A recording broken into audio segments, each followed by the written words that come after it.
ناظرین، آپ نے یہ دیکھا ہوگا کہ بعض بچے بہت زیادہ کھاتے پیتے ہیں، لیکن اس کے باوجود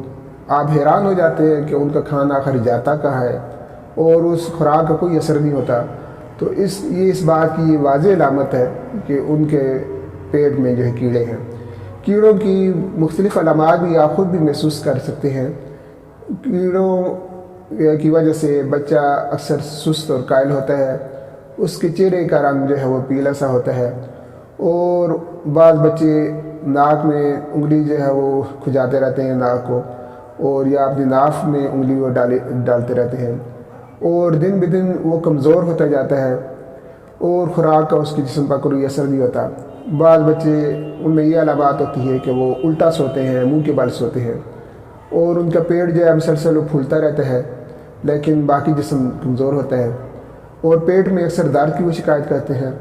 اکثر انہیں متلی بھی رہتی ہے، اور سوتے وقت ان کے منہ سے پانی بھی آتا ہے اور دان وہ کچکچاتے بھی رہتے ہیں۔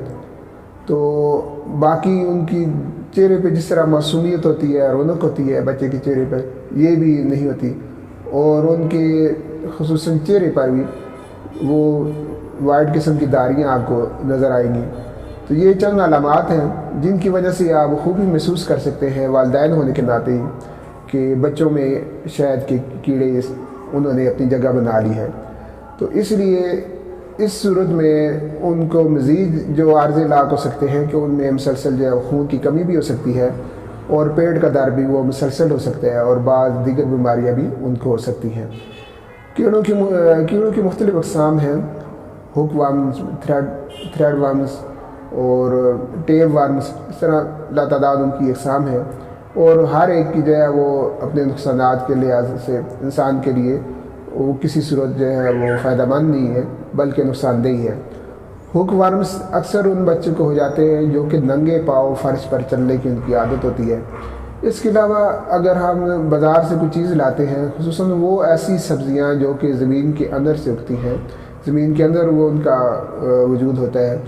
ان کو اگر ہم بغیر ہاتھ دھوئے کھائیں یا ان سبزی یا فروٹ کو ہاتھ دھوئے بغیر کھائیں تو اس سے بھی کیڑوں کا عارضہ لاحق ہو سکتا ہے۔ پھر ایسے بچے کو کہ جس کے پیٹ میں کیڑے ہیں،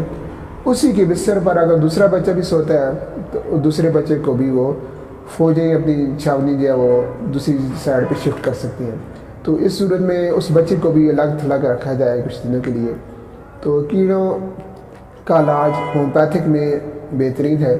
اور اس کے نتیجے میں بچے کو کوئی نقصان نہیں ہوتا، کیونکہ بعض ایسی میڈیسن ہے جس کے نتیجے میں بعض دفعہ بچے کو پیچس لگ جاتے ہیں یا مسلسل اس کو پیٹ میں درد ہو جاتا ہے، اور اس لیے وہ ماہرین کہتے ہیں کہ وہ پیٹ کی کیڑوں کی دوائیاں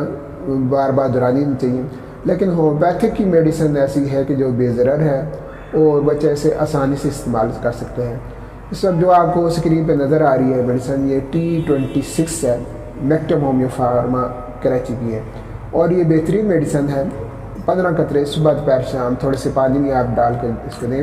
اور کم از کم ایک شیشی مکمل آپ استعمال کریں۔ اس کے نتیجے میں نہ صرف پیٹ کے اندر کے کیڑے جو وہ ختم ہوں گے بلکہ ان کے ایگز جو ہیں